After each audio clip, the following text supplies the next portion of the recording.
সে ধান্দায় সেই লক্ষ্যে থাকবে। অতএব টাকা আপনি না খেয়ে উল্টা আপনার টাকা দিয়ে জনগণ হিসাবে এই লোক নির্বাচন করে ফাঁস করান। আপনার টাকা দিয়ে সে ক্ষমতায় যাবে, আপনার টাকা দিয়ে সে ক্ষমতা পাবে এবং নির্বাচিত হবে।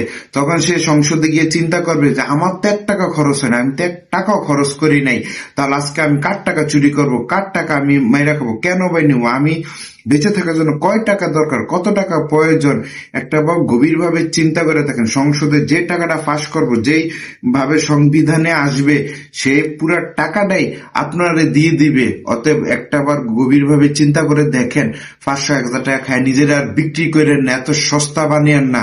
ছাগল লালন পালন করলে 8,000 10,000 টাকা হয়ে যায়, গরু লালন পালন করলে 50,000 1 লাখ 1.5 লাখ টাকা পর্যন্ত হয়ে যায়।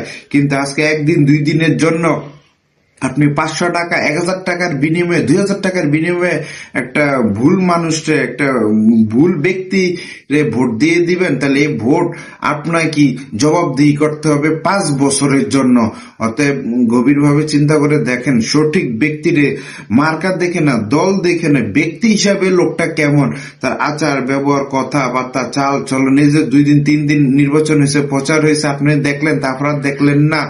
এই যে বিগত 15-17 বছর ধরে আমার এলাকার চেয়ারম্যানকে আমি চিনি না, অথচ সে চেয়ারম্যান, আমি তারা ভোট দিলাম না, আমার ভোটে সে আসলো না, সে কিসের চেয়ারম্যান?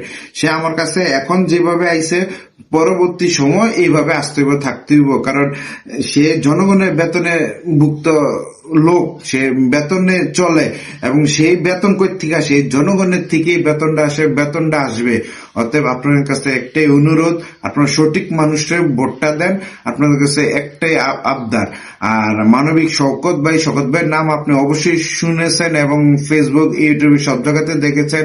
শওকত ভাই কলম মার্কায় নির্বাচন করতেছে। আপনারা দয়া করে এই ভিডিওটা আজকে বেশি বেশি করে শেয়ার করে দিবেন, যাতে শওকত ভাই মানুষের পাশে দাঁড়াইতে পারে।